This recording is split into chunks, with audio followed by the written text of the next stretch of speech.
birch tree and a sycamore prune I did Monday and Tuesday morning. I'm afraid there isn't much film of me actually the process of pruning this tree, as it was heavy mizzle constantly, and the camera lens was just getting wet, and this is what I could salvage from it, I'm afraid. As you see, this tree's been pruned by someone in the past several times, quite badly. But I managed to get a few shots of what I could salvage of different stages of it. I did all the pruning with a telescopic pruner with either the parrot beak or the pruning saw on the end. And as you can see, there is afterwards.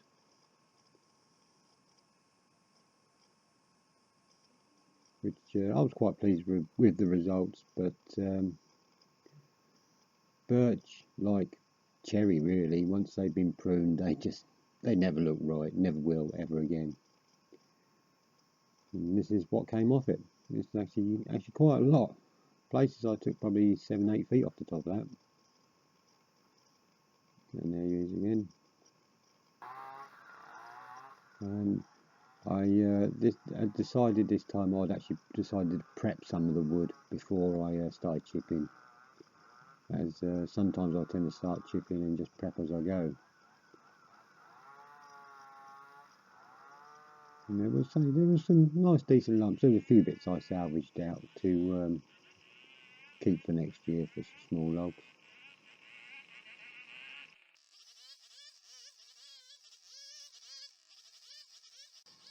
At this point the mizzle was coming back in again, but I actually put the camera under the lady's porch by the front door, so I managed to get a bit more film this time.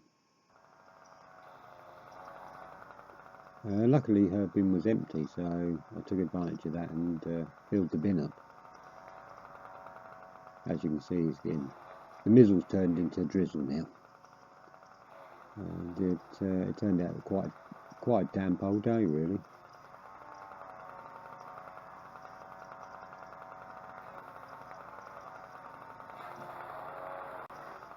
Actually, at the end of this video you will see me driving home, and I actually see them unloading the Queen's limousine, Rolls Royce, whatever you want to call it. So if you watch right to the end, you'll see it as I go past it. As you can see, there are some good chunks of wood here. I tend to keep these small parts because when you light a fire, we have a wood burner. If you put these very small sort of twiggy logs on top of the kindling, the actual fire gets up to temperature a lot quicker than sort of putting kindling then thicker logs on.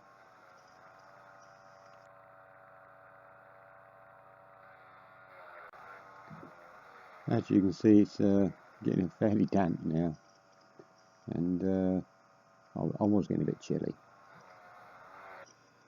And as I said, there was some quite long pieces come off this tree. So this stage I'd actually stood the bin up. It was got about half full, and it gets quite weighty, and you've got the potential of it pushing the chipper over.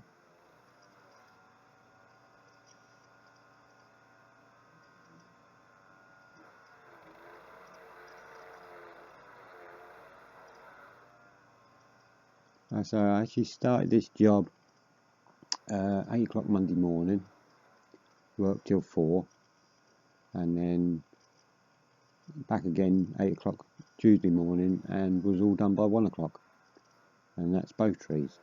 So you'll see the second tree in a bit. And actually the sycamore was a lot easier to do than the birch.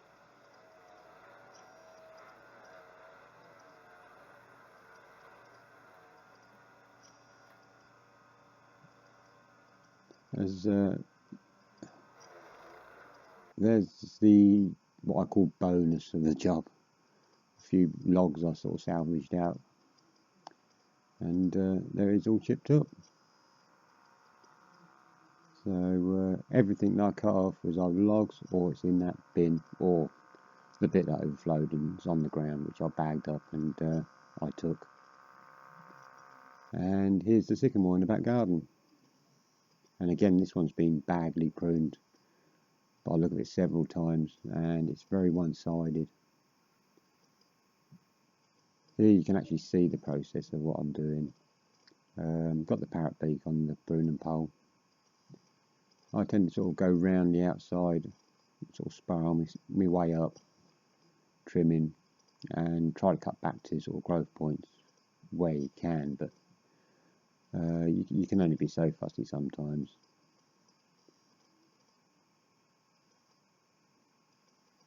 And then basically hire stuff as cut out with the saw. I tend to use a straight bladed saw rather than the curved one, just because I prefer it, to be honest with you. This is actually a 5 metre pole, and it's surprising how high you can reach with that. There was a couple of bits I actually stood on the step ladder with the pole just to reach, I think it was about 3 bits. And there it is all done. I actually cut some, I think it was 2 thick branches out, or stems rather, from the front of it. As you can see, it's just so one-sided, and I barely touched the back of it. Hopefully it'll even itself up over a few years.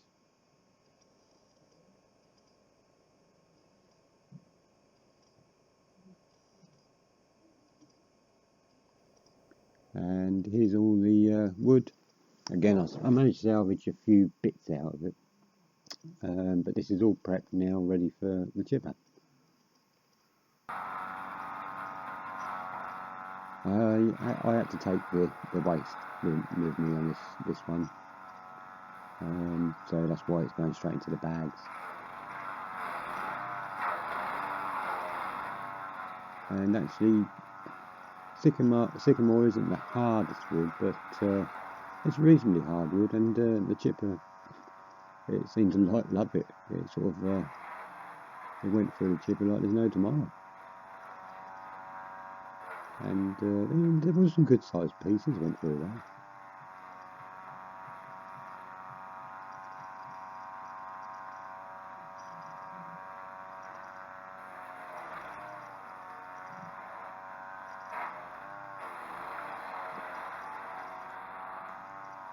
On this particular job, the chipper really came into its own. I timed it, and it took me 20 minutes to chip all this into 2 bags. But if you think about it, and if I hadn't chipped it, it would have probably took me 20 minutes to drag all this across the lady's garden, down the side of the house, across the front garden to the van, and loaded it. And it was also 25-30 minutes drive to the tip from this particular place, so it's sort of the sums add up in that respect on this one with the chipper.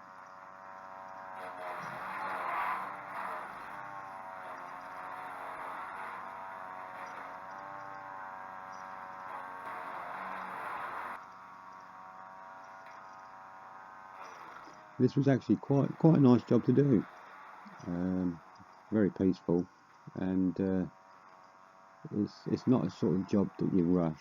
You take your time. You also sort of look where you got to cut, and it's the sort of job I actually enjoy. It's one of them jobs you tend to make you think a little bit more sometimes.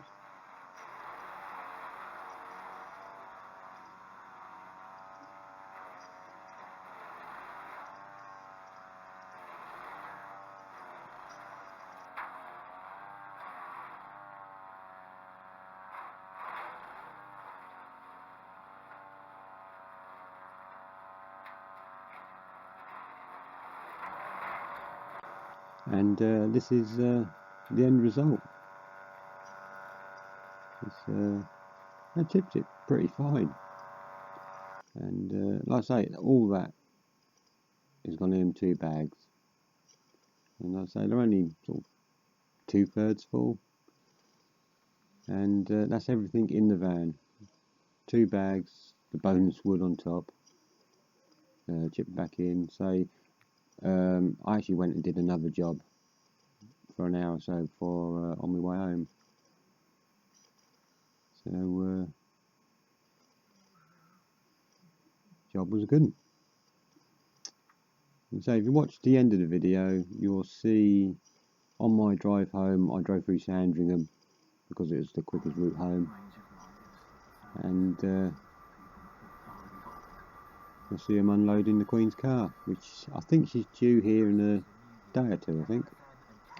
So have a nice Christmas, and I'll see if I might be able to do a compilation video, bits I've not shown before, perhaps over the next week or two. And thank you for watching. That's right. £1,500? That's a lot.